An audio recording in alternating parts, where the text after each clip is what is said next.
ഞാൻ ഈ YouTube channel തുടങ്ങിയത് 2021 പക്ഷേ എൻ്റെ യൂട്യൂബ് ചാനലിൽ എന്താ പറയുക, ഒത്തിരി കമൻസുകളോ അല്ലെങ്കിൽ ഒരുപാട് ലൈക്കോ ഒന്നും എനിക്ക് കിട്ടാറില്ല. എനിക്ക് കുറേ ചിലപ്പോൾ തോന്നും ഇത് നിർത്തിയേക്കാന്നൊക്കെ തോന്നിയിട്ടുണ്ട്. നമുക്കങ്ങനെ വീഡിയോസിനൊന്നും അങ്ങനെ നല്ല രീതിയിലുള്ളൊരു ലൈക്കും വ്യൂസ് അങ്ങനത്തെ ഒന്നും കിട്ടിയിട്ടില്ല. കുറച്ചൊക്കെ ഇങ്ങനെ ആൾക്കാർ കണ്ട് വെറുതെ പോണതിൻ്റെ അങ്ങനത്തെ ഒരു ഇത് കിട്ടുമെന്നല്ലാണ്ട് നമുക്ക് വാച്ച് അവർ ഒന്നും ഇതുവരെ ആയിട്ടില്ല. സബ്സ്ക്രൈബർ എനിക്ക് ഒരു 7000 സംതിങ് ആയിട്ടുണ്ട് കേട്ടോ. അത് ആ സമയം തൊട്ട് കുറച്ച് ഷോർട്സൊക്കെ ഇട്ട കാരണം അങ്ങനെ കുറച്ച് സബ്സ്ക്രൈബർ കയറിയിട്ടുണ്ട്. അല്ലാണ്ട് എനിക്ക് വാച്ച് അവറൊന്നും ആയിട്ടില്ല. നമ്മളെ അറിയണവർ പോലും ഒരു കമൻറ്റ് പോലും ഇട്ട് നമ്മളെ സഹായിക്കാറില്ല. അതാണ് ഒരു ഏറ്റവും കറക്റ്റായിട്ടുള്ളൊരു കാര്യം. അതാണ് എല്ലാവരും പറയും വീഡിയോസൊക്കെ ഇടണുണ്ടല്ലോ അങ്ങനെ ഇങ്ങനെയെന്നൊക്കെ പറയും, പക്ഷേ ആരും ഒരു കമൻറ്റ് പോലും ഇടാറില്ല. അതെന്താണെന്ന് ചോദിച്ചാൽ എനിക്കറിയില്ല. നേരിട്ട് കാണുമ്പോഴൊക്കെ ജസ്റ്റ് ഇങ്ങനെ പറയുകയൊക്കെ ചെയ്യും, വീഡിയോസൊക്കെ ഇടണുണ്ടല്ലോ എന്നൊക്കെ ചോദിക്കും.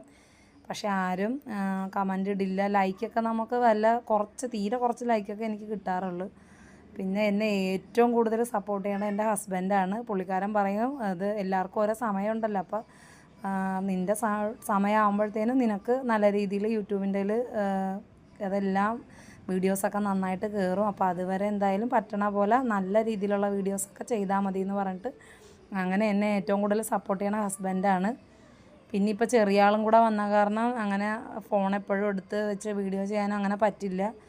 അപ്പോൾ ചെറുത് അവിടെ ഇവിടെയൊക്കെ ഇരിക്കുന്ന സമയത്തൊക്കെ എന്തെങ്കിലുമൊക്കെ ചെയ്യാൻ പറ്റുള്ളൂ. പിന്നെ എഡിറ്റിംഗ് ഒന്നും എനിക്ക് വലിയ വശമില്ല. ഹസ്ബൻഡിനായാലും ഓഫീസിലെ തിരക്കൊക്കെ കൊണ്ട് അങ്ങനെ അതിന് എഡിറ്റ് ചെയ്ത് തരാനും അങ്ങനെയൊന്നും പുള്ളിക്കാരനൊന്നും സമയമില്ല. അപ്പോൾ എനിക്കറിയാവുന്ന പോലെയൊക്കെയാണ് ചെയ്യണത്. ചില വീഡിയോസ് ക്ലാരിറ്റി കുറവ് കാണും, ചിലത് നമ്മൾ എഡിറ്റ് ചെയ്യണതിൻ്റെ ഒരു നീറ്റ്നെസ് കുറവൊക്കെ ഉണ്ടാവും.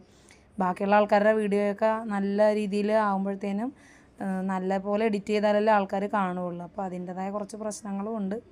അപ്പോൾ അതാ ഒരാൾ ഭക്ഷണം കഴിക്കലൊക്കെ കഴിഞ്ഞിട്ട് ടി വിയിൽ കുഞ്ചാക്കോ ബോബൻ്റെ ഒരു പുതിയ സിനിമ ഉണ്ടല്ലോ, അതിലെ പാട്ട് കണ്ടപ്പോൾ ആ സ്റ്റെപ്പൊക്കെ കാണിക്കണം കേട്ടോ. എന്നിട്ട് ഇങ്ങനെ എന്ത് കാണിച്ചാലും കുറച്ചൊക്കെ ഇങ്ങനെ കണ്ട് പഠിച്ച് കാണിക്കലൊക്കെ ഉണ്ട്. ഒരു ഇത്തിരി നേരമൊക്കെ കാണുള്ളൂ. പിന്നെ അത് ആ ബുക്കൊക്കെ അവിടെ വെച്ചിരിക്കുമ്പോൾ ഓരോ കളിപ്പാട്ടൊക്കെ പെറുക്കി അവിടെ വയ്ക്കും. ടി വി ഇപ്പം ഞാൻ വെച്ചപ്പോഴത്തേനും അതുമായിട്ട് നോക്കിക്കിട്ടൊന്ന് കാണിക്കുന്നതേ ഉള്ളൂ. അങ്ങനെ അപ്പോൾ എല്ലാവരും വീഡിയോസൊക്കെ കണ്ട് സപ്പോർട്ട് ചെയ്യാൻ പറ്റണവരൊന്ന് സപ്പോർട്ട് ചെയ്യുക.